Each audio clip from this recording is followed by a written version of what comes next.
Elhamdülillahi Rabbil alemin ve salatu ve selamu ala seyyidina seyyidil enbiya vel mursalin ve ala alihi ve sahbihi ecmaîn.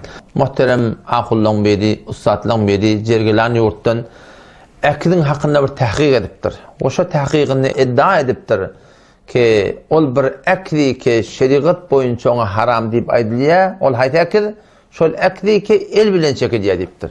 Ama bu bir kamera ya durbin bilen çekilyen akidler keşol takdirlan qiyni, aqullan qiyni, şeyhlan qiyni, pirlan qiyni çektirtiş turda qıtırıp koyarlar. Bu akid o haram akidde, belki haram akid, hayt haram akid, şol akidi ki el bilen çekilye edip iddia edipdir.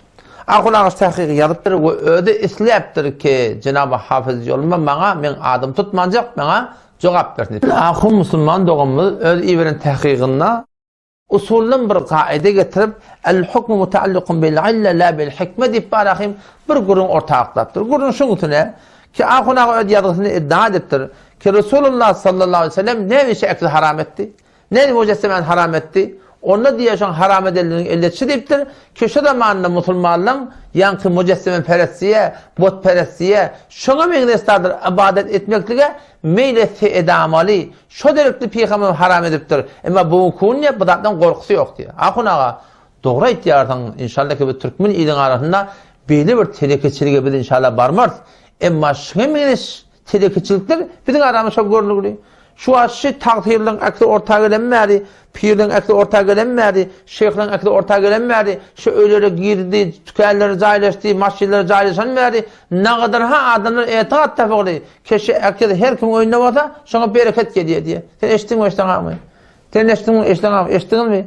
İl arasında ayrılıp beren gördüm. Şu haram akli ki awwalan haram bilip ýa-da şu haram aklisiz gelip surdan tawjih etmekden bilen o şu akliler şu pags etdi barahim İran Türkmenistan barak suratında Türkmen ýylyň arasynda ýerde toklama ahunaga şu qyynandak da şuny teberrik bilýärler, öýe bereket getirýän bilýärler. Mun halal bil tulu Hudaý hakykatyn.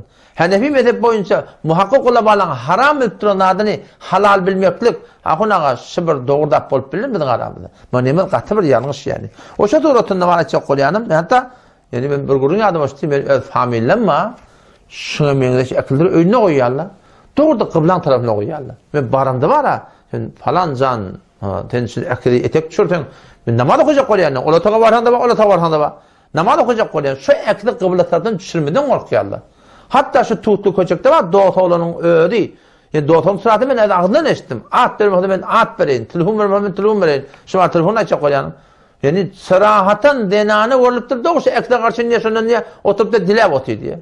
Ama akuna şeyli bir telekeçiliktir ıslahda bizim aramızda ortaya getirildi. O zaman şu tayda mahtemeli bu form iyili arasındaki bu kun doğru mutferese meyledilenek. Ama şun iyiliş formu gitse iyilimin neyme varacaklı Hudaý hakykatyn bildiler yani.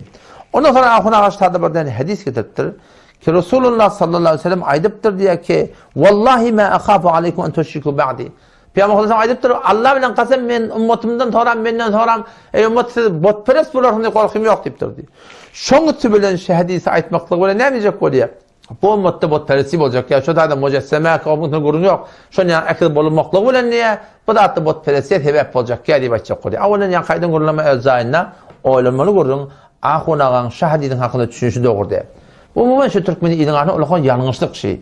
Ayet-i Kur'an görýärler, öz kellehine ora birak gelenne Allah mufassirler näme diýipdir, muhakkikler näme diýipdir. Şoň hakynda gidip gözlemýärler umumen. Näme kellehine gelse bir kitapda birde görsen aýdyp goýberýär. Hadisiň hakynda şey diýärler. Haliki ahunaga sen git gözde, ýa-ni Mirqat, Molla Hayr rahmetullahi aleyh, Hanefi mezhep muhakkik alimi şu hadisi kesen ştaty getiripdir ha. Şoňa meňde hadisler üşürüp getirip näme diýär? Onda diýär, ey ala mecmu'ikum diýipdir. Yani kullu ummet müşrik bolacak ya, kullu ummet botperes bolacak ya. Ona näme diýär? Li'anna zalika qad waqa min ba'd. Şu ummet Muhammed sallallahu aleyhi ve sellem'in naqdar Hudaý hakykatyn şol botperes bolugulýar. Şu toğratyna botperesi kullan ýa Hudaý hakykatyn manahym baş goýup durlar. Kim aýtdy? Molla Hayr rahmetullahi aleyh Meşkatyň şerhinde Bab-ı Hicret Resul sallallahu aleyhi ve sellem bardan goýdan şu tordan sırahatın aýdygly. Oňa şu taýdan bu hadislerni şu form marahym düşünmekdigmi?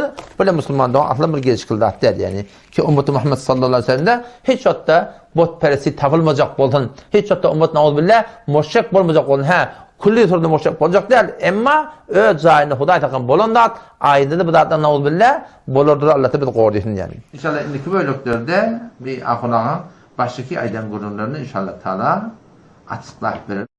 Zaten hayrettin. Hindi lekçe bolya. Esselamu Aleyküm ve Rahmetullahi ve Berekatuhu.